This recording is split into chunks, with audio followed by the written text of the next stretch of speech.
জয় জগন্নাথ, জয় মা তারা। আমি বেরিয়ে পড়েছি ভুবনেশ্বরের উদ্দেশ্যে, ভুবনেশ্বরের লিঙ্গরাজ মন্দির দর্শনে। তো এখন আছি বাসে, একটু পরেই নেমে পড়ব। বেরিয়েছিলাম সেই সকালে, প্রথমে চন্দ্রভাগা, তারপর কোণারক মন্দির, তারপরে ওখান থেকে ডাইরেক্ট ভুবনেশ্বর লিঙ্গরাজ মন্দির দর্শনে আমরা যাচ্ছি।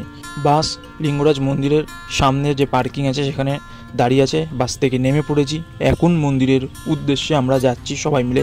আর আমাদের সামনে লাল গেঞ্জি পরা আমাদের বাসের ট্যুর গাইড, বা বলতে পারেন ট্যুর অ্যান্ড ট্রাভেলস যেখান থেকে এসি তার ট্যুর গাইড, একদম কিছুই সময় দিচ্ছে না সাইড সিন ঘোরার জন্য, হাতে গোনা সময় দিচ্ছে এবং সেই সময়ের মধ্যে আমাদের এই দিক সেদিক ঘুরে দেখতে হচ্ছে।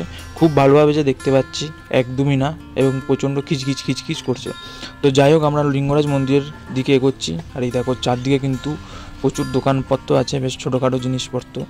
আর প্রচণ্ড গরমও পড়েছে, রোদের তেজ যা মাথা ফাথা একদম গরম করে দিচ্ছে। আর তার মধ্যে এনার সময়, যাই হোক এখন মন্দির প্রাঙ্গণের কাছাকাছি আছি, প্রায় ফাঁকা ফাঁকাই আছে।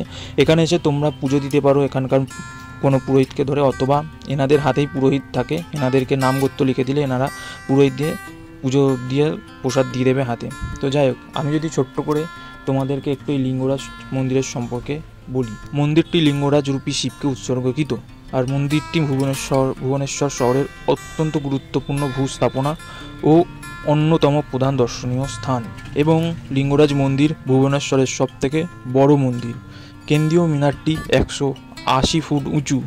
মন্দিরটি কলিঙ্গ স্থাপত্যকলা এবং মধ্যযুগীয় ভুবনেশ্বর স্থাপত্য শৈলীতে নির্মিত। ধারণা করা হয়ে থাকে যে মন্দিরটি সোমবংশী রাজত্বকালে নির্মিত, যা পরবর্তীতে গঙ্গা শাসকদের হাতে বিকশিত হয়। মন্দিরের প্রধান দেবতা লিঙ্গরাজকে শিব এবং বিষ্ণু উভয় হিসাবে পুজো করা হয়। হিন্দু ধর্মের দুটি ধারা, শৈব ধর্ম এবং বৈষ্ণব ধর্মের মিলন ঘটেছে এই মন্দিরে, যেখানে বিষ্ণু ও শিবের মিলিত রূপ হরিহরকে পূজা করা হয়। এই ছিল ছোট্ট করে তোমাদেরকে জানানো এই লিঙ্গরাজ মন্দির সম্পর্কে। এবং ভেতরে ফোন অ্যালাউ নেই, তো ভিডিও করা যাবে না। ভেতরে অনেক ছোট ছোট মন্দির আছে, মানে অনেক দেবদেবতা আছে এবং মন্দির আছে যেখানে তোমরা পুজো দিতে পারো, এবং বাইরে থেকেও তোমরা ফুল টুল কিনে গিয়ে ভেতরে ঢুকে পুজো দিতে পারো। এই মূল মন্দিরের পাশেই কিন্তু তোমাদের ব্যাগ ফ্যাগ রাখার একটা সুব্যবস্থা আছে, সেটা তোমরা ওখানে রাখতে পারো। আর মন্দিরে ঢুকতে এরকম সুন্দর ছোট একটা পুকুর পাবে, যার চারিপাশে এরকম ছোট ছোট মন্দির করে হয়তো শিব ঠাকুর আছে। আমি